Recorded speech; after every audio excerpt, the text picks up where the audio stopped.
আসসালামু আলাইকুম রহমতুল্লাহ। T shirt design free কোর্সে আপনাদের সবাইকে স্বাগতম। তো আজকে থেকে এই চ্যানেলে একের পর এক টি শার্ট ডিজাইনের ওপর ভিডিও আসবে এবং একটি প্লেলিস্ট তৈরি হবে। সো যারা টি শার্ট ডিজাইন শিখতে চান এবং বিভিন্ন ইন্টারন্যাশনাল মার্কেট প্লেস যেমন ফাইবার, আপওয়ার্ক, ফ্রিল্যান্সার.com সহ অন্যান্য মার্কেট প্লেস থেকে ইনকাম করার ইচ্ছা আছে, তারা আমার এই ভিডিওটি দেখে স্কিল ডেভেলপমেন্ট করে আপনারা আয়ের দিকে যেতে পারেন, ইনকামের রাস্তায় যেতে পারেন। সো আমি গ্যারান্টি দিতে পারি, আপনি যদি প্রপারলি এই ডিজাইনগুলো শিখতে পারেন, আপনি অবশ্যই আপনার এই ডিজাইনগুলো সেল করতে পারবেন। সো ডিজাইন করার জন্য আপনাদের প্রথমে অ্যাডোবি ইলাস্ট্রেটর নামে একটি সফটওয়্যার প্রয়োজন হবে। এই সফটওয়্যারটি আপনি গুগল থেকে নিতে পারেন কিংবা মাইক্রোসফট স্টোর থেকে নিতে পারেন। আপনি জেনুইন ভার্সন যদি নিতে চান তাহলে মাইক্রোসফট স্টোর থেকে কিনে নিতে পারেন, এবং আপনি যদি থার্ড পার্টি কিংবা ক্র্যাক ভার্সন ব্যবহার করতে চান তাহলে গুগল থেকে বিভিন্ন ওয়েবসাইট থেকে নামাতে পারেন। সো আমি এটা নিয়ে আর বেশি কথা বলছি না। আপনাদের যদি অ্যাডোবি ইলাস্ট্রেটর 2014 থেকে 2024-এর মধ্যে হয় তাহলে প্রায় সেম টু সেম ইন্টারফেস পাবেন, সব কিছু সিমিলার দেখতে পাবেন। সফটওয়্যারটি ওপেন করার পর আপনাদের সেম টু সেম ইন্টারফেস আসবে। তো এখানে আমি আপনাদের বেসিক কিছু আজকে ধারণা দেব, বেসিক টুলসের পরিচয় করিয়ে দিব। তো এখানে আপনি অনেকগুলো অপশন বার মিসিং আছে। আচ্ছা, এখানে যে উপরে যেগুলা লেখা কিংবা অপশন থাকবে এগুলো হচ্ছে অপশন বার, আর বাম সাইডে যেগুলো থাকবে, বাম বাম সাইডে যেগুলো আছে এগুলো হলো আপনার টুলস বার। ডিজাইন করার জন্য বিভিন্ন টুলসের প্রয়োজন হয়, সেই টুলস বার আপনার এই বাম সাইডে থাকবে। এবং এই ডাইন সাইডে যেগুলো থাকবে এগুলো হলো মনিটরিং প্যানেল, বা আপনার ওয়ার্ক স্পেসের জন্য যেগুলো আর্জেন্ট, যেগুলো সবসময় কাজে লাগে আপনি এখানে এনে রাখতে পারেন। সাপোজ আমাদের এখানে টাইপ প্যানেলের দরকার, টাইপ করার জন্য আপনার এখানে টাইপ প্যানেলের দরকার হবে। তো টাইপ প্যানেল যেহেতু সবসময় কাজে লাগে তাহলে আপনি উইন্ডোজ থেকে এখানে টাইপে যাবেন। টাইপ প্যানেলের আপনার কোন কোন টুলসটি আপনার প্রয়োজন হবে, আমি সাপোজ ক্যারেক্টার প্যানেলটি দেখাচ্ছি। দেখেন এখানে আমার ক্যারেক্টার প্যানেল অলরেডি ইনপুট করা আছে, ঠিক আছে।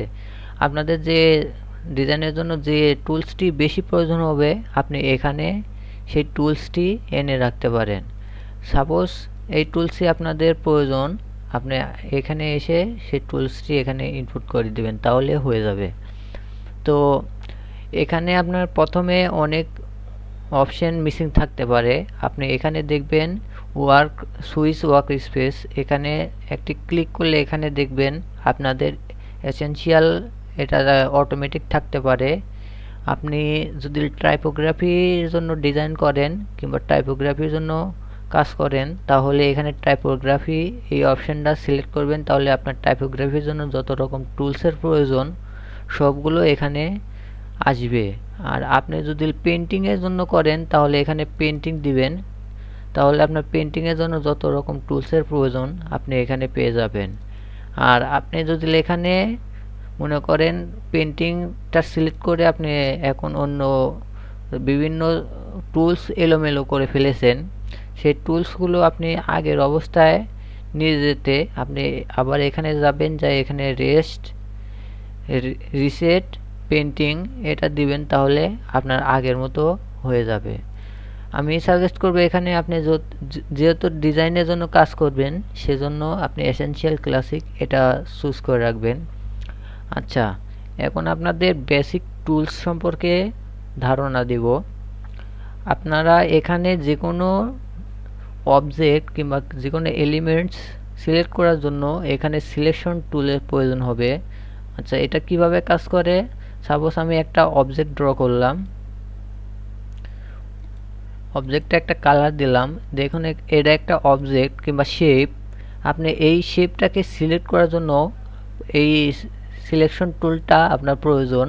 আপনি এই সিলেকশন টুলটা সিলেক্ট করে তারপরে অবজেক্টটার উপরে একটা টিপ দিলে আপনি এই অবজেক্টটা কিংবা শেপটা সিলেক্ট হবে। আদারওয়াইজ কোনোভাবে এই শেপটা কিংবা অবজেক্টটা আপনি এদিক সেদিক নিতে পারবেন না যতক্ষণ না এটা সিলেকশন করতেছেন। সিলেকশন করার জন্য আপনার অবশ্যই সিলেকশন টুল সিলেক্ট থাকতে হবে এবং তারপরে এটা সিলেক্ট করতে হবে। সিলেক্ট করলে আপনি এটা যেখানে খুশি সেখানে নিতে পারবেন। তো এটাই হচ্ছে সিলেকশন টুলের কাজ। আর একটা আছে ডিরেক্ট সিলেকশন টুল, যেখানে এখানে ডিরেক্ট সিলেকশন টুল আছে। এটা সিলেকশন টুল, এটা হলো ডিরেক্ট সিলেকশন টুল। আপনি এই ডিরেক্ট সিলেকশনের টুলের কাজ হচ্ছে যে কোনো এলিমেন্টস কিংবা যে কোনো অবজেক্ট আলাদাভাবে সিলেক্ট করা, কিংবা আপনি মনে করেন এটা একটা শেপ, আপনি এই উপরকার পার্ট সিলেক্ট করতে চাচ্ছেন ইন্ডিভিজুয়ালি। এখানে কয়টা পার্ট আছে, আপনি এই পাশে একটা পার্ট, এই পাশে একটা পার্ট, এই পাশে 4টা পার্ট আছে। আপনি 4টার মধ্যে যে কোনো একটা সিলেক্ট করতে চান, এজন্য আপনার ডিরেক্ট সিলেকশন টুলটা নিতে হবে। আচ্ছা, ডিরেক্ট সিলেকশন টুলটা নেওয়ার পরে সাপোজ আপনি এই সাইডের পার্টটা সিলেক্ট করতে চান, এজন্য এই পাশে সিলেক্ট করে এটা কমানো বাড়ানো করতে পারেন। শুধু এই পাশে এটাই সিলেক্ট হয়েছে, আর বাকিটা যেমন আছে তেমনই ছিল। আচ্ছা, ডিরেক্ট সিলেকশনের টুলের কাজ আর একটা, এখানে দেখেন একটা শেপ, এই শেপের 4 কোণ আছে, 4টা অ্যাঙ্কর পয়েন্ট কিংবা পাথ রয়েছে। আপনি এই পাথগুলা দেখেন, আমি যদি এটা সিলেক্ট করি, এটা আমি সিলেক্ট করলাম। সিলেক্ট করার পরে এখানে পাশে 4টি অ্যাঙ্কর পয়েন্ট দেখা যাচ্ছে। এই অ্যাঙ্কর পয়েন্টগুলো সিলেক্ট করার জন্য আপনার ডিরেক্ট সিলেকশন টুলের প্রয়োজন হবে। দেখুন, আমি যখন ডিরেক্ট সিলেকশন টুলটা নিলাম তখন এই পাশে 4টি অ্যাঙ্কর পয়েন্ট এটা শো হয়েছে। এখন আমি যদি এই অ্যাঙ্কর পয়েন্টের উপর একটি চাপ দিই তাহলে এটা সিলেক্ট হচ্ছে, এবং এটা যদি আমি এইদিকে নিই, এই একটাই আমার সিলেক্ট হয়েছে, আর বাদ বাকি কিন্তু সিলেক্ট হয় নাই।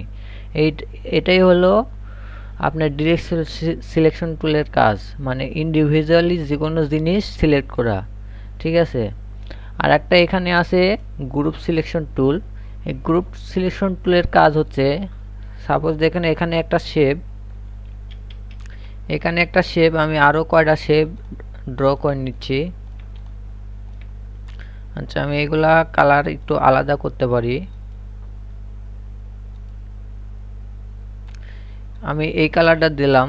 এবার এই সবগুলো দেখেন আমি গ্রুপ করলাম। গ্রুপ করার পরে এখানে আমি যদি এইভাবে যে কোনো একটা সিলেক্ট করি, সবগুলো সিলেক্ট হচ্ছে, কারণ এগুলো গ্রুপ করা অবস্থায় আছে। এখন যদি আমি যে কোনো একটা সিলেক্ট করি তাহলে আমার এই গ্রুপ সিলেকশন টুলের প্রয়োজন হবে। এখন আমি যখন গ্রুপ সিলেকশন টুলটা নিলাম তখন আমি গ্রিন কালারটা সিলেক্ট করলে শুধুমাত্র গ্রিন কালারই সিলেক্ট হচ্ছে, আর বাদ বাকি কিন্তু আনসিলেক্ট অবস্থায় থাকতেছে। আর এখানে আর একটা কাজ করতে পারেন, এখানে ডিরেক্ট সিলেকশন টুলতে দিয়েও আপনি ইন্ডিভিজুয়ালভাবে সিলেক্ট করতে পারেন।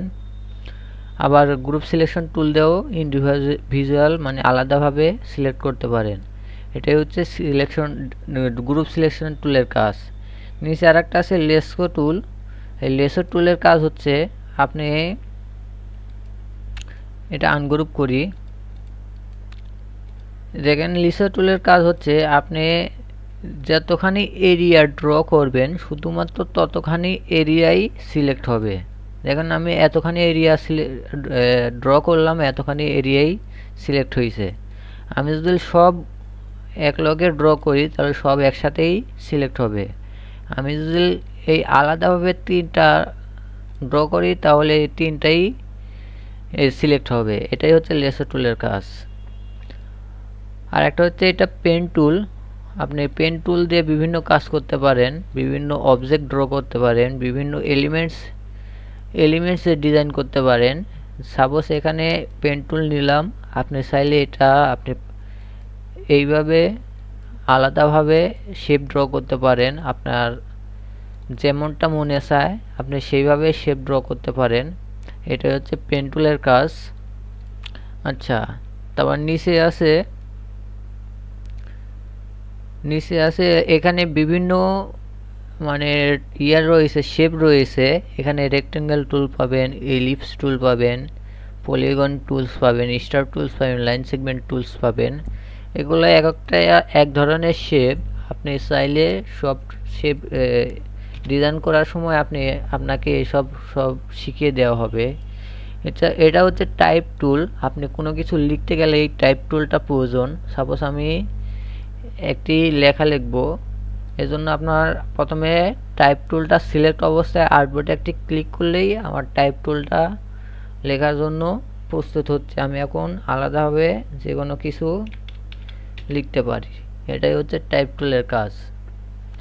আচ্ছা, আর একটা পাশে আছে রোটেট টুল।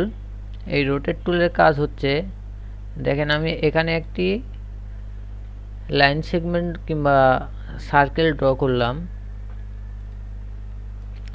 এই সার্কেলটাকে আমি রোটেট করব। রোটেট করার জন্য এই সার্কেলটার প্রথমে সিলেক্ট করব, তারপরে এই রোটেট টুলটা নিব। এখন দেখেন রোটেট টুলের কাজ কি। রোটেট টুলটা সিলেক্ট করার পরে এখানে দেখেন একটা ব্লু কালার একটা অ্যাঙ্কর পয়েন্ট তৈরি হয়েছে।